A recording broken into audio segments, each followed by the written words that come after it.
공조수사본부의 2차 소환 통보에도 윤석열 대통령 측 변호인단은 침묵을 이어가고 있습니다. 이런 가운데 한덕수 권한대행이 내란 특검법과 김건희 여사 특검법에 대해서도 거부권을 행사할지 관심이 쏠리고 있는데요. 홍석준 전 국민의힘 의원, 최인호 전 민주당 의원과 자세한 내용 짚어보겠습니다. 두 분 어서 오세요. 안녕하십니까. 네, 공조수사본부가 윤석열 대통령에게 이 다음 주 수요일 성탄절에 2차 소환 통보를 했습니다. 아직 침묵을 지켜가고 있는 상황인데 헌재의 이 탄핵 관련 서류도 받지 않고 있는 상황에서 이 재판을 지연시키려는 의도가 아니냐라는 비판도 나오고 있습니다. 이번 출석 요구에 응할 가능성은 얼마나 될까요? 예, 일단 뭐 재판 지연은 뭐 결코 아닙니다. 왜냐하면 지금 우리가 오래된 것 같지만 탄핵 결정이 지금 일주일 됐지 않습니까? 이제 그래서 지금 현재 윤석열 대통령이 지금 변호사 선임에 있어서도 크게 보면 이제 탄핵, 수사 이렇게 뭐 해야 등등의 어떤 그런 어떤 준비 절차가 필요하고 해서 지금 현재 거기에 대한 어떤 시간을 좀 필요한 것 같습니다. 그런데 지금 공조수사본부도 이제 설치도 됐지만 지금까지도 뭐 검찰에서도 수사했고 또 지금 현재 상설특검도 지금 현재 곧 이제 마련될 것 같은데 지금 수사본부가 지금 현재 그 무차별 지금 인신구속을 정보사령관이라든지 경찰청장이라든지 등등도 하고 있지만 지금 대통령에 대해서도 과연 현직 대통령을 반드시 소환 수사만이 그게 능사냐? 예를 들면 어떤 방문 조사라든지 다양한 방법도 있는데 이런 것까지도 다 고려해서 아마 그 협의 날짜를 지금 공조수사본부와 대통령실이 지금 현재 물밑에서 지금 의논하고 있는 것으로 알고 있습니다. 네, 대통령 소환과 관련해서 말씀해 주셨는데 어떻게 생각하세요?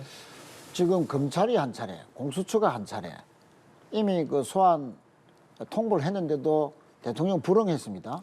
공수처가 이번에 크리스마스 날 소환 통보를 한 것은 세 차례입니다. 자, 이것은 그냥 범죄인도 아니고 내란의 우두머리로 소환 통보를 한 것이거든요. 그러면 이 사안의 중대성으로 봤을 때 공수처는 지금까지의 관행대로 반드시 처리해야 된다.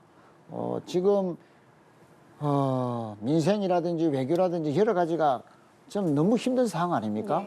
그런데 대통령은 담화에서 법적 정치적으로 회피하지 않겠다 해놓고 지금 탄핵 심판과 관련된 서류를 제출하려도 일체 불응하고 있고요.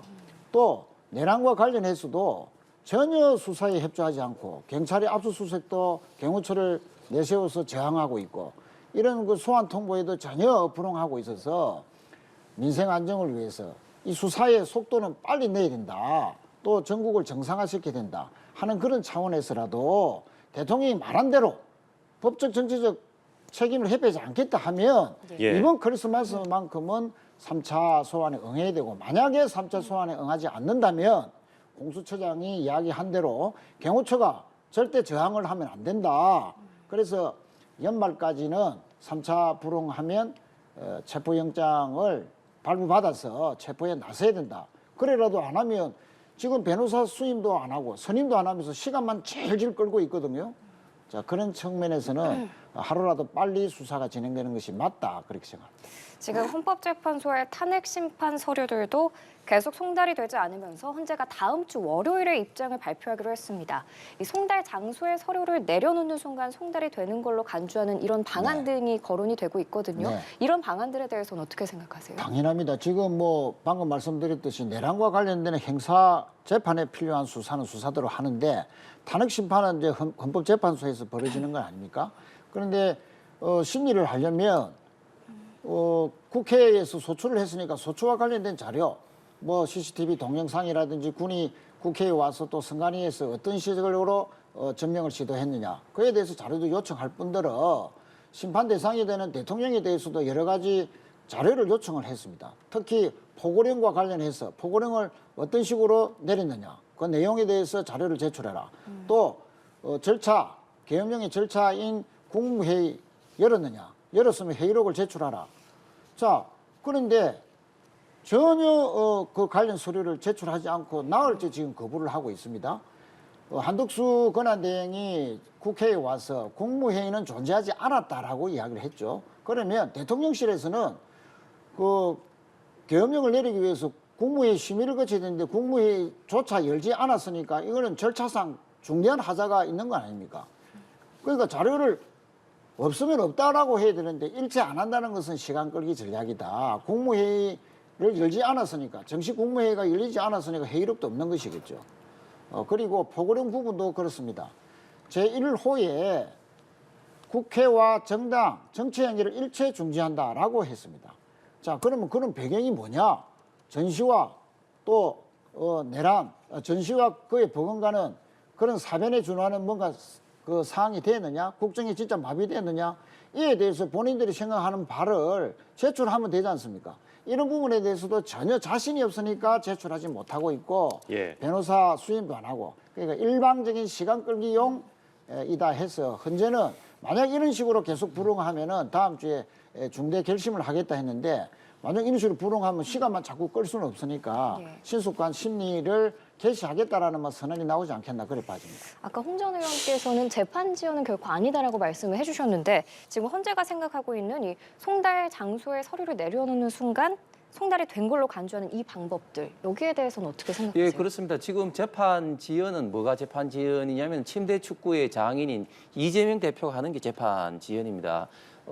그저께 그 이왕 전 부지사가 항소심에서 불법 대북 송금을 이재명 대표였던 방북과 스마트팜 비용으로 했다는 것으로 이제 확정 판결을 하면서 7년 8개월을 했습니다. 그리고 같은 사건에 대해서 지금 이재명 대표도 하고 있는데, 지금 현재 기피 신청을 하고 있죠. 그 이전에 재배당이라든지 병합 신청이라든지 이런 것을 하고 있죠. 그리고 또 공직선거법도 결국은 뭐 폐문부재라는 형식으로 뭐 집에 없었다는 그런 식으로 받지 않다가 결국은 이제 공시송달로 됐습니다. 그런 게 이제 재판 지연의 전형적인 사례고, 지금 이제 대통령께서는 일주일밖에 안 된 이런 상황에서 어떤 그 변호사라든지 이런 어떤 준비 때문에 그렇다는 말씀을 이제 다시 한번 좀 드리겠고, 예. 최인호 의원께서 방금 말씀하신 것 중에 좀 부정확한 말 팩트 체크를 하면은 국무회의가 없었다 하는데 국무회의가 있었습니다. 그때 정족수까지 기다려가지고 뭐 비상계엄을 했다고 발표를 했지 않습니까? 그러니까 국무회의에 뭐 예를 들면 날인 절차라든지 그런 게 뭐 부족할지 몰라도 국무회의가 없었다. 이것은 완전히 이제 가짜 뉴스다. 그다음에 두 번째, 지금 우리 대한민국은 법치주의 국가입니다. 그래서 가장 중요한 무죄 추정 원칙과 삼심제가 살아있는데, 하물며 현직 대통령에 대해서 방금도 말씀하신 것처럼 민주당도 지금 현재 뭐 범죄인이다, 뭐 내란 속에다 이렇게 이제 수사가 진행되는 사항에 대해서 그렇게 단정적으로 이야기하는 것은 저는 완전히 어불성설이다. 그러면 지금 이재명 대표는 지금 현재 그 대장동 범죄인이다, 또 지금 1심 판결이 난 공직선거법에 대해서 범죄인이라 이야기하는 것은 말이 안 되지 않습니까? 그렇기 때문에 이런 식으로 이제 하면 법치주의를 정식으로 무시하는 것이다. 그래서 지금 이렇게 국가가 어려울수록 책임 있는 어떤 정당이라든지 언론에서 좀 차분하게 수사에 좀 결과를 좀 저는 지켜봐야 된다고 생각합니다. 네, 이렇게. 그런데 그 부분은 제가 잠시만 말씀을 드리면, 예. 내란의 우두머리, 과거에는 수계라는 법 조문이 있었지만 이제 수계를 우두머리로 고쳤습니다. 내란의 우두머리 혐의로 소환에 응해라라고 하는 것은 우리 민주당이 이야기하는 것이 아니고 수사를 책임지고 있는 공수처, 검찰, 경찰이 그런 식으로 표현하고 있다. 우두머리라는 표현은 법 조문에 나와 있다는 말씀을 또 드리고요. 국무회의는 정식으로 이 국무회의 개시, 그리고 종료, 그리고 회의를 했으면 그 회의록이 있어야 됩니다. 한덕수 총리가 간담회라는 표현을 썼지 정식으로 국무회의는 요건을 갖추지 못했다라고 했습니다. 그러면 국무회의가 열리지 않은 것이죠. 그런 측면을 이야기하는 것이 전혀 가짜라고 뉴스라고 이야기할 수 있는 것은 그건 어불성설이다. 한덕수 그러면 근황 대행께 한번 물어보십시오. 예, 다시 한번 예. 물어보시고 확인하시기 바랍니다. 알겠습니다. 이렇게 치열하게 진실 공방이 벌어지고 있는 가운데 공조수사본부가 이 문상호 전 정보사령관을 구속했습니다. 또한 이제 문 사령관과 함께 햄버거 가게 4인방으로 불리는 이 정보사 정모 대력이 변호사를 통해서 대국민 사과와 함께 관련 내용을 언론에 배포를 했는데, 내용을 보면 이 선관위 직원들을 뭐 케이블 타이 혹은 마스크로 체포하고 이런 관련된 내용들도 있습니다. 석동현 변호사 이번 주에 그 내외신 기자회견을 통해서 체포의 채자도 윤 대통령이 꺼내지 않았다라고 했는데, 이 진술이 좀 엇갈리고 있거든요. 어떻게 바라보세요? 뭐 이때 지금 이제 정보사에 관계되는 어떤 부대장이라든지 관계되는 사람들은 이제 자체적인 어떤 그런 회의를 했기 때문에 그게 뭐 어떤 내용인지는 앞으로 이제 수사 결과에 따라서 이제 밝혀지는 게 있지만, 저는 이제 상식적으로 생각할 때 비상계엄이 지금 현재 발동이 됐지 않습니까? 그러면 각 부대는 다 비상대기를 하면서 어떤 앞으로 해야 될지를 이제 회의를 하고 이제 대기를 해야 됩니다. 저는 정보사도 이제 그런 차원에서 서울하고 가까운 판교 지부에 대기를 했다고 보고, 그리고 또 이미 방첩사와 그 일부가 그 중앙선관위에 부정선거 관련된 의혹을 수사하기 위해서 갔다는 게 이미 입증이 됐지 않습니까? 그렇기 때문에 이것은 별다른 그런 사항이 없다. 단지 이제 이게 이제 전직 정보사령관이 현직도 아닌데 주도하는 것이 아니냐, 이런 좀 의심이 드는 건데, 그런 어떤 사항하고는 별개로 지금 현재 정보사의 대령들이 이야기하는 이미 지금 화면에도 있습니다만 저런 어떤 정보사와 방첩사 일부 군인이 가서 중앙 선관위에 갔다는 어떤 내용의 어떤 배경적인 지금 현재 이야기가 아닌가 보여집니다. 예. 윗선에서 어떤 지시가 있었을 것이며 또 언제부터 이게 계획이 된 것인지에 대한 수사가 좀 이루어질 것으로 보이는데 어떻게 보세요? 예, 그렇습니다. 정보사령관 문상호 사령관이 이제 구속이 됐죠. 예. 포렌식 수사를 한다는데 1차적으로 확인할 것은 햄버거 해동, 사인이 모였다는 거 아닙니까? 예. 현직 그 정보사령관, 전직 사령관, 또 간부 대령급 2명, 이 4명이 모여서 선관위에 대한 탈취 시도와 특히 선관위 직원들이 출근할 때 30여 명을 케이블 타이로 손발을 묶고 체포해서 또 어느 시설로 구금을 해라, 소위 말하는 납치를 언제 어떻게 모의했느냐.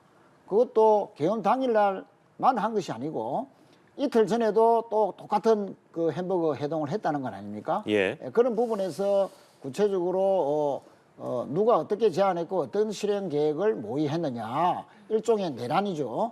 이런 부분을 이제 수사하겠다는 것인데, 어제 햄버거 4인 모임에 해동에 참여했던 제2대령이 양심 선언을 자기 변호인을 통해서 이야기를 했습니다.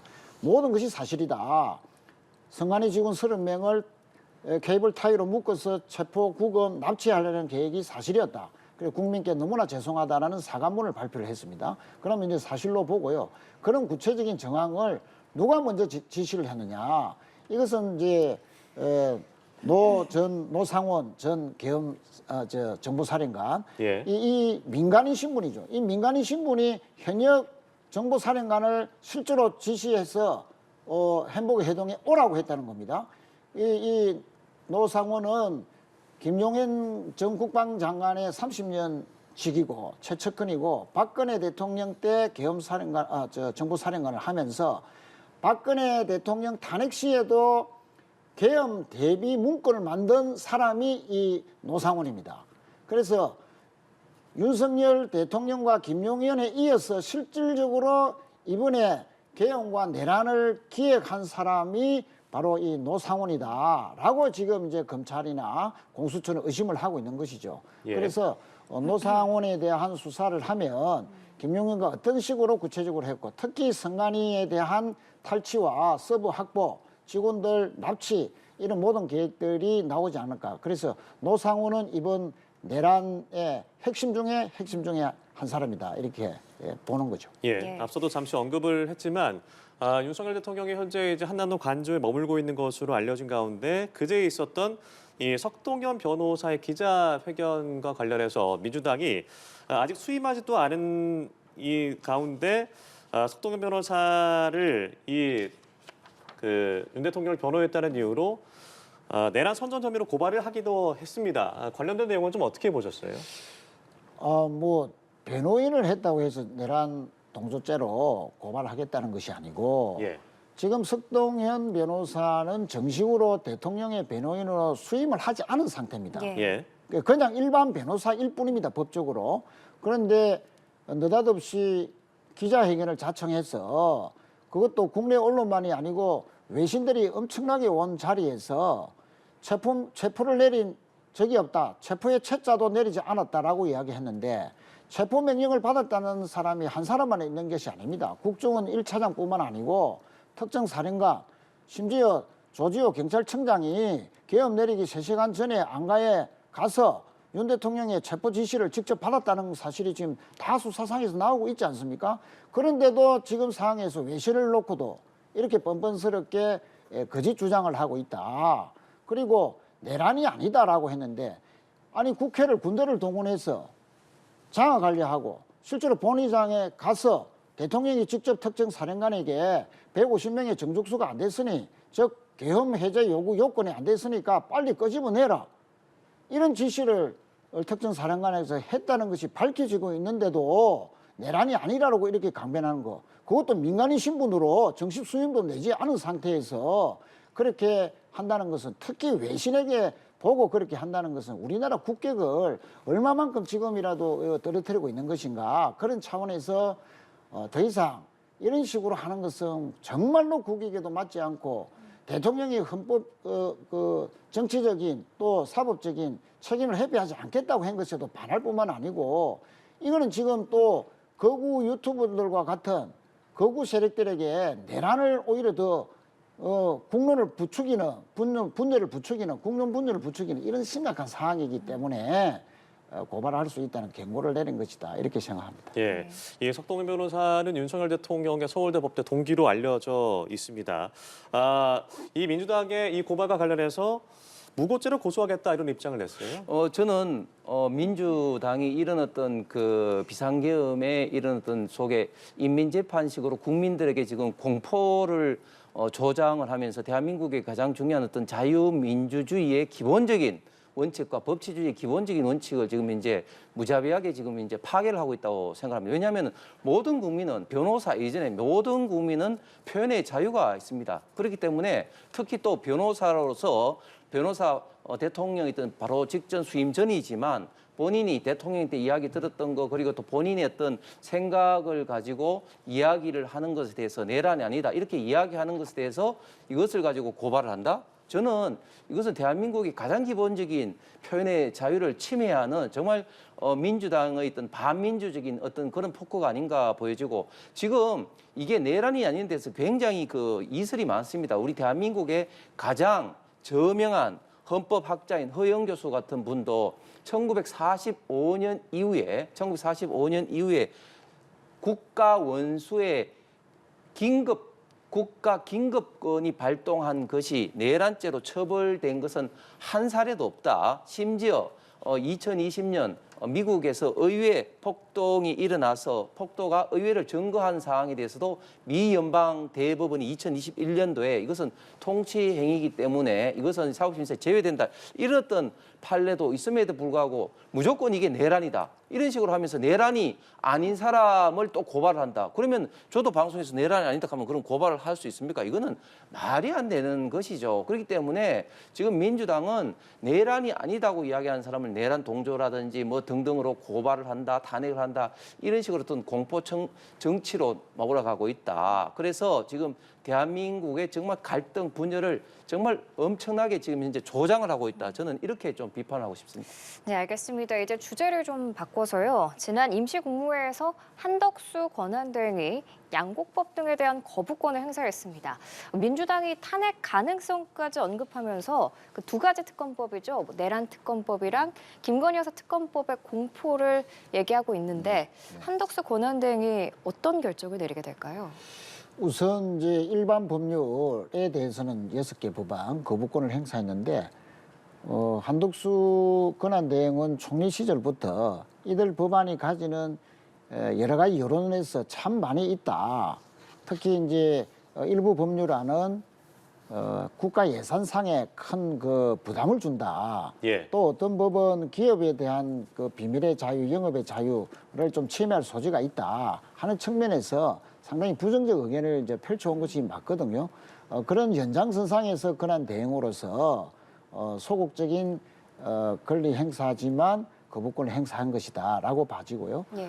다만 이제 앞으로 계엄 이전에 제출되었던 법률안에 대해서 권한 대행으로서의 권한 행사는 뭐 소신에 따라서 했다고 봅니다. 그러나 계엄과 특히 계엄 이후에 탄핵이라든지 또 내란을 수사하는 이런 부분에 대해서는 권한 대행은 그야말로 소극적인 권한 행사를 하는 것이 맞다. 지금 우리 국민들은 하루라도 빨리 헌정 질서가 회복이 되고 국정이 안정화되어서 지금 추락한 민생이나 경제가 빨리 정상화되기를 바라는 건 아닙니까? 그런 측면에서라도 탄핵이라든지 또 내란 수사는 신속하게 또 법에 맞게끔 진행이 돼야 되는데 한덕수 대행 측이 며칠 전에 세 가지 기준을 이야기를 했습니다. 헌법재판관 임명과 내란과 관련된 특검과 관련해서 첫 번째는 법률에 부합하느냐. 예. 법률에 당연히 부합할 수밖에 없는 것이 헌법재판관 임명은 헌법재판소에서 권한 대행이 임명할 수 있다. 특히 국회 추천이기 때문에 임명할 수 있다라고 법률적으로 해석을 내놓았고요. 헌법재판소는 헌법을 해석하고 결정하는 기관 아닙니까?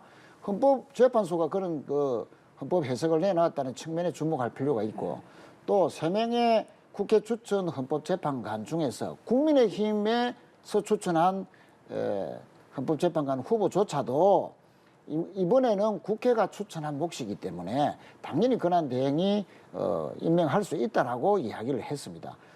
그런 측면에서 보면 당연히 법률에 맞게끔 임명을 해야 된다는 것이고 그 다음에 국민 여론에 맞춰서 또 판단하겠다. 지금 모든 국민들은 하루라도 빨리 탄핵이 심판이 되어서 국정이 정상화되기를 바라고 있는 것이죠. 세 번째 국가 미래를 위해서 앞으로 이런 내란, 친위 쿠데타 이런 일은 절대 발생해야 되지 않기 때문에 국가 미래를 위해서라도 6인보다는 그 6인이 되면 또 시비거리가 있습니다. 헌법재판 법에 따르면은 7인 이상으로 심리하고 결정해야 된다라고 되어 있지 않습니까?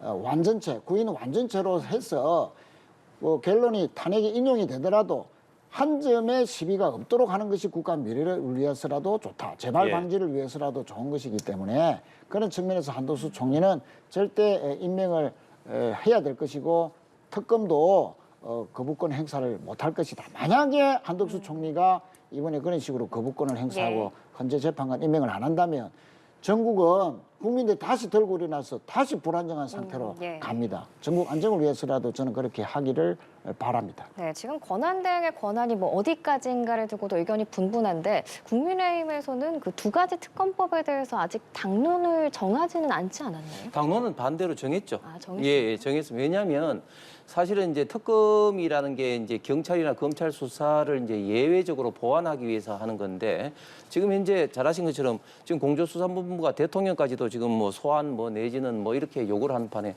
모든 국민이 과연 공조수사본부가 제대로 지금 이제 수사를 못 하고 있다 이렇게 생각하는 사람은 아마 없을 겁니다. 특히 지금 최근에 또 민주당이 상설특검법까지 지금 발의를 해가지고 상설특검도 지금 현재 지금 진행을 해야 되는 상황입니다. 그런데 또 두 가지 김건희 특검 내란 일반 특검 지금 두 가지가 지금 발의가 됐는데 또 이 내용이 굉장히 문제가 뭐냐면은 일단 특검의 추천자를 여야가 추천하는 것이 아니라 민주당과 다른 야당이 지금 추천하도록 두 가지 특검법 다 그런 식으로 됐습니다. 그것은 행정부의 행사를 해야 될 임명권, 특검의 임명권을 입법부, 그것도 민주당이 행사를 하겠다는 겁니다. 그러니까 이것은 분명히 절차적으로나 실체적으로 반헌법적 내용이 굉장히 많다. 그리고 어떤 이런 그 특검의 범위에 있어서도 굉장히 범위가 포괄적입니다. 그리고 수사했던 그런 어떤 대상도 굉장히 포괄적인데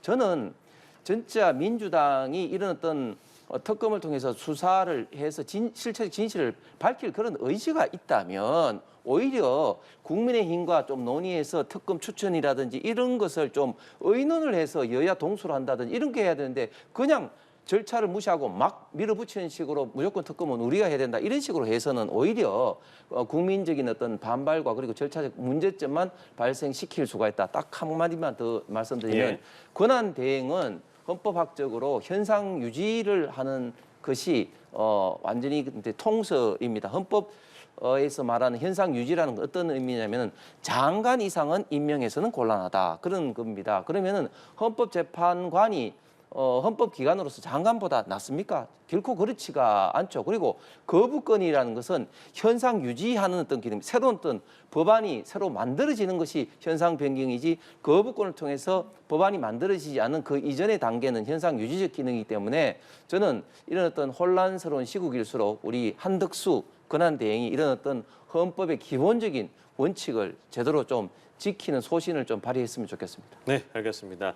윤석열 대통령에 대한 탄핵 소추안이 가결된 지 일주일이 됐습니다. 관련 상황들 홍석준 전 국민의힘 의원, 최인호 전 민주당 의원과 다뤄봤습니다. 고맙습니다. 고맙습니다.